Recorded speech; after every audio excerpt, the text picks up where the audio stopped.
মালদা জেলায় ভাঙন এবং বন্যা কিন্তু নতুন নয়। প্রতি বছরই ভাঙনের করাল গ্রাসে আহত হয় এই মালদা জেলা এবং মূলত কালিয়াচক 3 নম্বর ব্লক, কালিয়াচক 2 নম্বর ব্লক এবং মানিকচকের একাধিক এলাকা কিন্তু এই ভাঙনের জেরে বিপর্যস্ত। পাশাপাশি বন্যার ফলেও কিন্তু বিপর্যস্ত হয়ে পড়ে গোটা এলাকা, যার ফলে আগাম ব্যবস্থা নেওয়ার জন্যই মালদা জেলা প্রশাসনের উদ্যোগে আজ একটি বৈঠক অনুষ্ঠিত হয়। মূলত মালদা জেলা প্রশাসনিক দপ্তরে এই বৈঠকটি অনুষ্ঠিত হয়। মালদাহের জেলা শাসক রজনবীর সিং কাপুর, মালদা জেলার পুলিশ সুপার অনুপম সিং সহ সেচ দপ্তরের আধিকারিক থেকে এনডিআরএফ এবং ভাঙন কবলিত এলাকার যেসব বিডিও তাদেরকেও কিন্তু এই বৈঠকে ডাকা হয়। পাশাপাশি চিকিৎসার সঙ্গে যারা যুক্ত তাদেরকেও কিন্তু এই বৈঠকে ডাকা হয়। মূলত আগাম যে ভাঙন কবলিত এলাকায় যে আগাম পরিষেবা দেওয়া যায়, পাশাপাশি তাদের উদ্ধার কার্য যাতে চালানো যায় সেই সব নিয়েই আজকের বৈঠক কিন্তু পর্যালোচনা হয়েছে।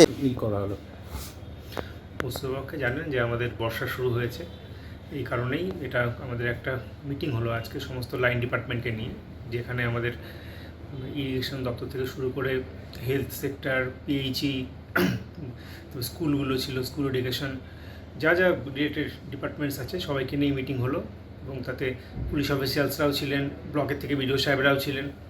এখন যদি কোনো ডিজাস্টার আসে সেটাকে আমরা কীভাবে মোকাবিলা করব, কীভাবে লোকেদেরকে ওখান থেকে সরিয়ে নিয়ে যাওয়া যাবে, লোকেদের যে দুঃখ কষ্ট যেটা হয় তাতে কতটা আমরা তাদের কাছে থাকতে পারি এবং কীভাবে তাদেরকে বিভিন্ন সুবিধা পৌঁছে দিতে পারি, এই সমস্ত নিয়ে বিস্তারিত আলোচনা হলো। বিভিন্ন দপ্তর থেকে আধিকারিকরা বললেন যে আগে যে সমস্ত সময় আমাদের ডিজাস্টার হয়েছিল সেই সময় কী কী অসুবিধার সম্মুখীন হতে হয়েছিল লোকেদের, কী করলে আরও যদি বিভিন্ন ডিপার্টমেন্টের মধ্যে সমন্বয় কী করে আরও ভালোভাবে করা যায়, এই সমস্ত বিষয়ে আলোচনা হলো। এনডিআরএফের টিমও ছিল, দেখা গেল এনডিআরএফের টিমও ছিলেন এবং সমস্ত লাইন ডিপার্টমেন্টই ছিলেন এবং আমাদের নিজেদের মধ্যে কীভাবে আরও সমন্বয় বাড়িয়ে আমরা কাজটাকে আরও সুচারুভাবে করতে পারি সেই বিষয়ে আলোচনা হলো। আচ্ছা, এই রিলিফ সেন্টারগুলো যেগুলো অলরেডি মানে বন্যার সময় ব্যবহার করা হয় সেগুলো কী পরিস্থিতি আছে?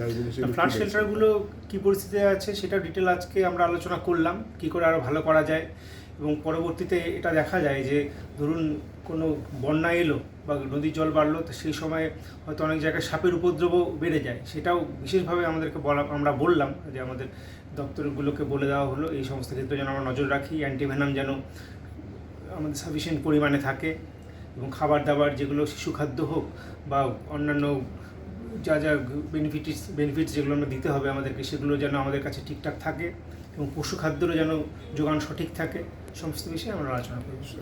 এখন পর্যন্ত যা বরাদ্দ আছে বা জিনিসপত্র আপনার কাছে রয়েছে তা কি সাফিসিয়েন্ট মনে হচ্ছে? আমরা এটা নিশ্চিত যে আমরা পরিষেবা দিতে পারবো। মাথায় গৌতম অধিকারী রিপোর্ট, কলকাতা টিভি।